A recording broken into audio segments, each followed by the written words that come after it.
નમસ્કાર મિત્રો, કિસાન પોકેટ ચેનલમાં આપનું સ્વાગત છે। દેશ અને દુનિયાના તાજા મોટા અને સૌથી મહત્વના સમાચાર જાણીએ તે પહેલા અમારી ચેનલમાં નવા છો તો ચેનલને જરૂરથી સબસ્ક્રાઇબ કરી લેજો। આજની મહત્વની જાણકારી તમને આપીએ ત્યારે ખૂબ જ શરમજનક વાત। 10 વર્ષના છોકરા પર 3 લોકોએ કર્યો સામૂહિક બળાત્કાર। પોલીસે કરી ધરપકડ। આવા નરાધમોને જલ્દીથી જલ્દી ફાંસી અથવા ઉમ્રકેદની સજા મળવી જોઈએ। પણ એથી મહત્વની વાત એ છે કે આવી બોગસ ઘટના પર આ નરાધમોને શું સજા મળવી જોઈએ? આશા કરું છું કે કોમેન્ટ કરીને જરૂરથી જણાવશો। બીજી એવી દુઃખભરી ઘટનાની યાદી કરીએ તો 100 કરોડ રૂપિયાનું દેવું થતા પેટ્રોલ પંપ માલિકે પત્ની, 2 દીકરા અને 1 દીકરીને ઝેર પીવડાવી પોતે પણ પી ગયો। હાલ ગુજરાતના વડોદરાથી આ કિસ્સો સામે આવ્યો છે કે 100 કરોડ રૂપિયાનું દેવું થતા પેટ્રોલ પંપના માલિકે પત્ની, 2 દીકરા અને 1 પોતાની માસૂમ દીકરી સાથે તે પોતે ઝેરી દવા પી ગયો છે। ખૂબ જ દુઃખની વાત છે। એથી આગળ તમને જણાવી દઈએ કે રાજસ્થાનના બારનમાં ટ્રકે બસને મારી જોરદાર ટક્કર। 6 મુસાફરોના ઘટના સ્થળે જ મોત નીપજ્યા છે અને 18 લોકો ઘાયલ થયા છે। જીઓના પેટ્રોલ પંપની બાજુમાં આ ભયંકર ઘટના જોવા મળી છે। બસમાં તો 35 મુસાફરો હતા, પણ જૂની કહેવત પ્રમાણે રામ રાખે એને કોઈ ના સાખે, બાકીના લોકો બિલકુલ સુરક્ષિત છે। ત્યાંથી આગળના ન્યૂઝ તરફ પગલું માંડીએ તો જન્મદિવસની પાર્ટીમાંથી પરત ફરી રહેલી સગીર છોકરી પર 3 લોકોએ બળાત્કાર ગુજાર્યો।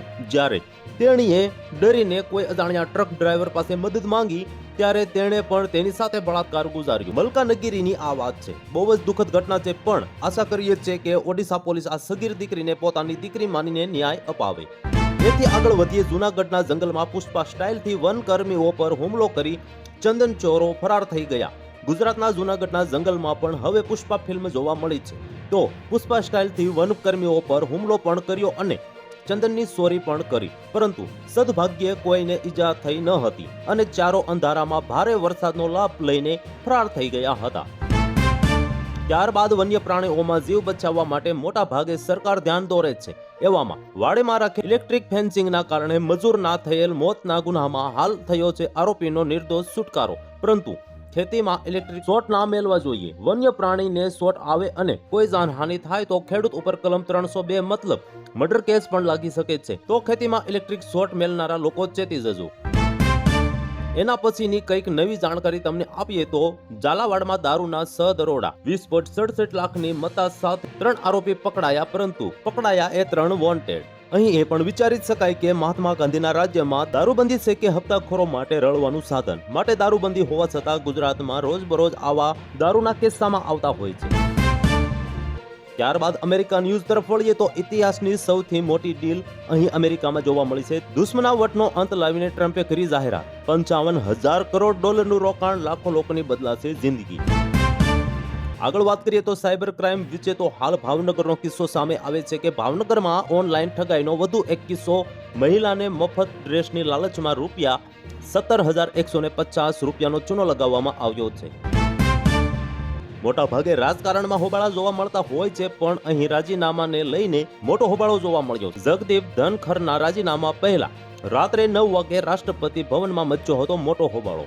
પહેલા દિવસે જગદીપ ધનખડે ઉપરાષ્ટ્રપતિ પોતાના પદ પરથી રાજીનામું આપ્યું હતું। રાષ્ટ્રપતિ દ્રૌપદી મુર્મુને લખેલા પત્રમાં તેમણે રાજીનામા પાછળ પોતાના સ્વાસ્થ્યના કારણોનો ઉલ્લેખ કર્યો હતો। ત્યાર પછી વાત કરીએ તો બહુ જ નાની ઉંમરમાં આમ આદમી પાર્ટીની કમાન જેના હાથમાં સોંપી એવા કરણ બારોટની વાત કરીએ, જેમણે ગુજરાતમાં આમ આદમી પાર્ટીએ કેજરીવાલની મુલાકાત પહેલા નાની ઉંમરમાં સોંપી મોટી જવાબદારી। આમ આદમી પાર્ટીના રાષ્ટ્રીય કન્વીનર અરવિંદ કેજરીવાલની ગુજરાત મુલાકાત પહેલા પ્રદેશ પ્રમુખ ઈશુદાન ગઢવીએ યુવાનો પર ધ્યાન કેન્દ્રિત કરવાનો સંદેશ આપ્યો છે। ગઢવીએ 30 વર્ષથી ડોક્ટર કરણ બારોટને રાજ્યના મુખ્ય પ્રવક્તા તરીકે નિયુક્ત કર્યા છે। મિત્રો, આપણે ગુજરાતમાં કહેવત છે કે ડોક્ટર ભગવાનનું સ્વરૂપ કહેવાય, પણ અહીં એક ડોક્ટર રાક્ષસનું સ્વરૂપ દર્શાવે છે। આ 63 વર્ષનો વૃદ્ધ ડોક્ટર 8 છોકરીઓ સાથે સેક્સ માણતો ઝડપાયો। કુંવારીઓને પૈસા આપતો એટલું જ નહીં, વિડીયો પણ વાયરલ કરતો, તેને વિડીયો લાઇબ્રેરી પણ બનાવી છે। આવા હવસખોરને જલ્દીથી જલ્દી જેલ ભેગા કરવા જોઈએ। મિત્રો, હવે જે માહિતી તમને આપવા જઈ રહ્યા છીએ એ સાંભળી તમે જરૂરથી ચોંકી જશો। પતંજલિ પ્રોડક્ટ બહુ જ જોઈ હશે, પરંતુ તમે ક્યારે પણ આવું નહીં વિચાર્યું હોય કે પતંજલિ સિમ કાર્ડ આવશે। જી હા દોસ્તો, આ બિલકુલ સાચી વાત સાંભળી છે તમે। પતંજલિ અને ટેલિકોમ કંપની સંચાર નિગમ લિમિટેડ BSNL ભારતમાં સાથે મળીને સ્વદેશી સિમ કાર્ડ લોન્ચ કરવા જઈ રહ્યા છે. પતંજલિનું આ સિમ કાર્ડ 5G સાથે મર્યાદિત કોલિંગ અને ઇન્ટરનેટની સુવિધા પણ આપશે.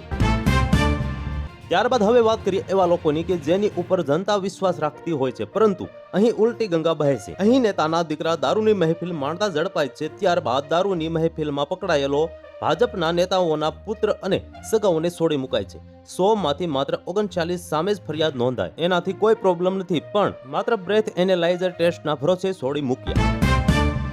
ચાલો આગળ વધીએ મિત્રો. અંધશ્રદ્ધામાંથી દૂર થવાના જીવતા જાગતા ઉદાહરણ એટલે આ જોઈ લો. ગોંડલના સુલતાનપુરમાં યુવકનું અવસાન થતા સાસુ સસરાએ માતા પિતાનો ધર્મ નિભાવીને પુત્ર વધુના ધામધૂમથી બીજા લગ્ન કરાવ્યા. સુલતાનપુર ગામ ખાતે રહેતા કુમાર શાળાના નિવૃત્ત શિક્ષક પ્રવીણભાઈ મોહનભાઈ ગોંડલિયાએ પુત્ર વધુના લગ્ન કરાવીને સમાજને એક ઉત્તમ પ્રેરણારૂપ ઉદાહરણ પૂરું પાડ્યું હતું.